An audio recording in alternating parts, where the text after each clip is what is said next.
Yeah, this really shouldn't have been that easy. But with the Flea Brew, Wanderer, and Clawline combo, honestly, it was easier than trying to buy Silksong on launch day. Now, don't get me wrong, Phase 1 nearly had me chucking the controller, but then Phase 2 rolled around, I popped the brew, and somehow, it all just worked out. This isn't a speedrun strat. This is just a knackered dad with a bit of stubbornness, a bit of luck, and what might be the only time I've ever cheesed something without it ending up on a sandwich.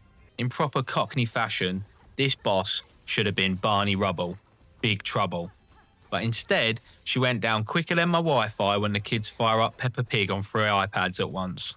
Right now, here's how I set it up and why Phase 2 ended up easier than Phase 1. So for the build, I had 7 masks, Shining Needle upgraded twice, and the big MVP, Clawline. I went Wanderer Crest for the faster attacks and Long Claw for the extra reach. Silk Extender so I could heal twice when I needed to, and Weighted Belt because I don't like being knocked around when I'm trying to get the job done. That gaming efficiency first, right? Nothing flashy, nothing rare, just stuff I scraped up together like any other tired evening after bedtime. But the secret sauce?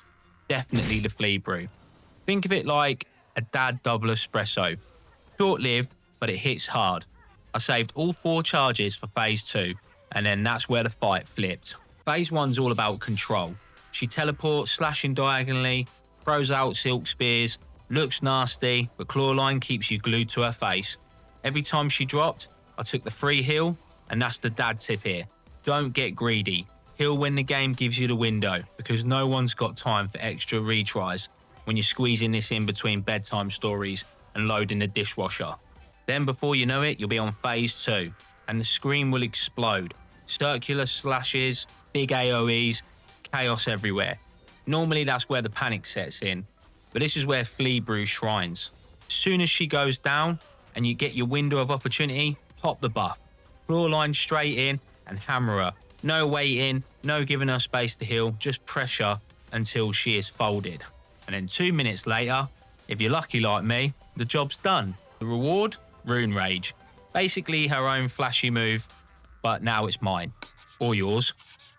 Not bad for one evening's work. And that's the thing.